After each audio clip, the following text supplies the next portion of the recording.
update-nya itu terakhir Badan POM mengupdate per tanggal 1 Desember dengan surat edaran yang ke-10 tentang obat-obatan yang dapat dikonsumsi kembali oleh anak-anak, baik itu yang OTC ataupun obat-obatan yang dot merah atau memerlukan resep dokter.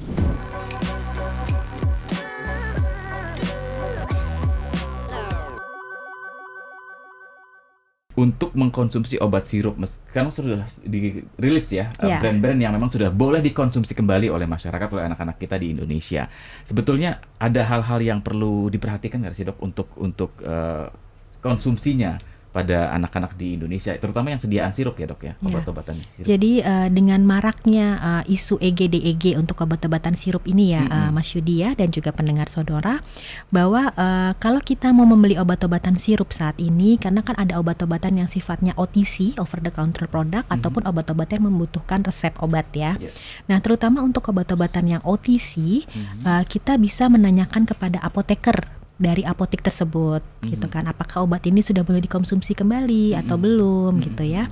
Jadi kita tanyakan ke apoteker ataupun ke dokter yang meresepkan obat, atau kita bisa melihat sendiri di daftar-daftar obat yang telah dirilis oleh Badan POM. Nah, jadi update-nya itu terakhir Badan POM mengupdate per tanggal 1 Desember dengan surat edaran yang ke-10 tentang obat-obatan yang dapat dikonsumsi kembali oleh anak-anak, baik itu yang OTC ataupun obat-obatan yang dot merah atau memerlukan resep dokter.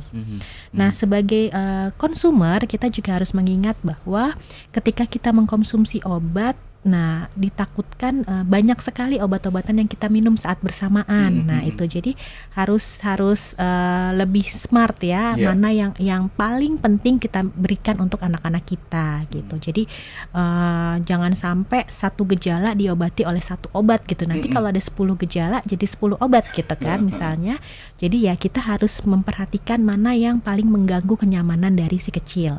Itu yang kita utamakan. Dan itu memang butuh pendampingan dokter ya dok ya? Ya, sebaiknya saat ini memang kita tanyakan kepada praktisi kesehatan yang memang lebih kompeten dalam hal ini ya, gitu. Jadi supaya tidak salah obat juga, salah dosis juga, gitu kan. Karena kalau kekurangan dosis nanti obatnya tidak terlihat efeknya, ataupun kalau kelebihan dosis jadinya malah toksik kepada anak tersebut. Jadi memang sebaiknya untuk anak-anak di bawah 12 tahun, pemberian obat-obatan itu memang harus melalui pengawasan oleh tenaga kesehatan supaya lebih aman ya Mas Yudi ya. Tapi sudah clear, aman gitu ya, firm, atau seperti apa dok dikonsumsi oleh anak-anak di Indonesia? Kita akan merujuk kepada surat edaran Badan POM ya, karena kan memang untuk badan regulator di Indonesia itu adalah Badan POM RI. Jadi kita akan merujuk kepada surat-surat edaran dari Badan POM RI, di mana memang saat ini surat edaran yang ke-10 yang keluar di tanggal 1 Desember lalu itu sudah mengeluarkan beberapa produk untuk bisa dikonsumsi kembali, termasuk di dalamnya adalah produk Tempra tersebut.